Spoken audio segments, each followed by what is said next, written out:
अभिषेक घोसाळकरांच्या हत्येच्या निमित्ताने अनेक प्रश्न उभे राहिलेले आहेत।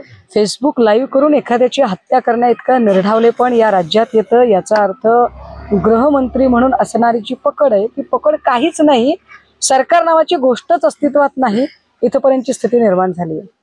पण दुसरी एक गंभीर बाब अशी आहे की घोसाळकर यांच्यावरती गोळ्या झाडतानाचं फुटेज आलं, पण गोळ्या कुणी झाडल्या याचं फुटेज अजिबात नाही। घोसाळकरांवरती गोळ्या झाडून मॉरिसने स्वतःला गोळ्या घालून घेतल्या अशी एक स्टोरी आम्ही ऐकली, परंतु एखादा माणूस स्वतःला 4 गोळ्या घालून घेऊ शकेल का? एक गोळी घातल्यानंतरच कदाचित तो अर्धमेला होईल, दुसरी गोळी पण एक वेळ मी समजू शकते, पण एखादा माणूस स्वतःला 4 गोळ्या कसा काय घालून घेऊ शकतो?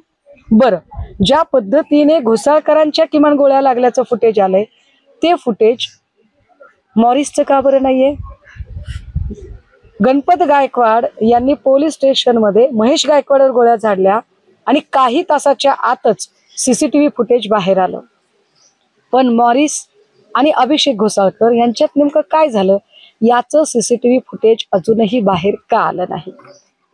आम्हाला असा दाट संशय आहे की अभिषेक घोसाळकर आणि मॉरिस यांच्यातलं जे काही वैमनस्य आहे ते वैमनस्य संपल्यानंतर ते दोघे एकत्रित बसून, कारण बाहेर साडेवाटपाचा कार्यक्रम होणार होता, ते एकत्रित बसलेले होते, त्यांच्यातलं भांडण मिटलं होतं। कदाचित त्यांचं मिटलेलं भांडण हे कुणा तिसऱ्या व्यक्तीला नको होतं का? त्या तिसऱ्याच व्यक्तीने हा काटा काढलाय का? आणि मग ती तिसरी व्यक्ती कोण?